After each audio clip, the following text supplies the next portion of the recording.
പത്തനംതിട്ട ജില്ലയിൽ പത്തനംതിട്ട ടൗണിൽ നിന്നും 6 കിലോമീറ്റർ ദൂരത്തിൽ പൂങ്കാവ് വാഴമുട്ടം ഈസ്റ്റ് എന്ന സ്ഥലത്തായാണ് നിങ്ങൾ ഈ കാണുന്ന 23 സെന്റ് സ്ഥലം വിൽപ്പനയ്ക്കായുള്ളത്. ഈ സ്ഥലം മൊത്തമായോ അല്ലെങ്കിൽ പ്ലോട്ടുകളായോ വിൽക്കുന്നതാണ്. കോന്നി മെഡിക്കൽ കോളേജ് മെയിൻ റോഡിൽ നിന്നും 300 മീറ്റർ അകലെ സ്ഥിതി ചെയ്യുന്ന ഈ പ്രോപ്പർട്ടി റെസിഡൻഷ്യൽ ആവശ്യങ്ങൾക്ക് വളരെ അനുയോജ്യമാണ്. ഈ വസ്തുവിന്റെ ഉടമയുടെ നമ്പറാണ് മുകളിൽ കൊടുത്തിരിക്കുന്നത്. ഇപ്പോൾ തന്നെ വിളിക്കൂ.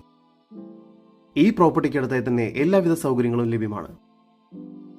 പത്തനംതിട്ട ജില്ലയിൽ നിന്നും 6 കിലോമീറ്റർ ദൂരത്തിൽ പൂങ്കാവ് വാഴമുട്ടം ഈസ്റ്റ് എന്ന സ്ഥലത്തായി സ്ഥിതി ചെയ്യുന്ന ഈ 23 സെന്റ് സ്ഥലം മൊത്തമായി എടുക്കുകയാണെങ്കിൽ സെന്റിന് 1.5 ലക്ഷം രൂപയും പ്ലോട്ടുകളായാണെങ്കിൽ സെന്റിന് 2 ലക്ഷം രൂപയുമാണ് വില പ്രതീക്ഷിക്കുന്നത്. വില നെഗോഷ്യബിൾ ആണ്. കൂടുതൽ വിവരങ്ങൾക്ക് ഉടമയുടെ നമ്പറുമായി ബന്ധപ്പെടൂ. 9074155071 9446114975.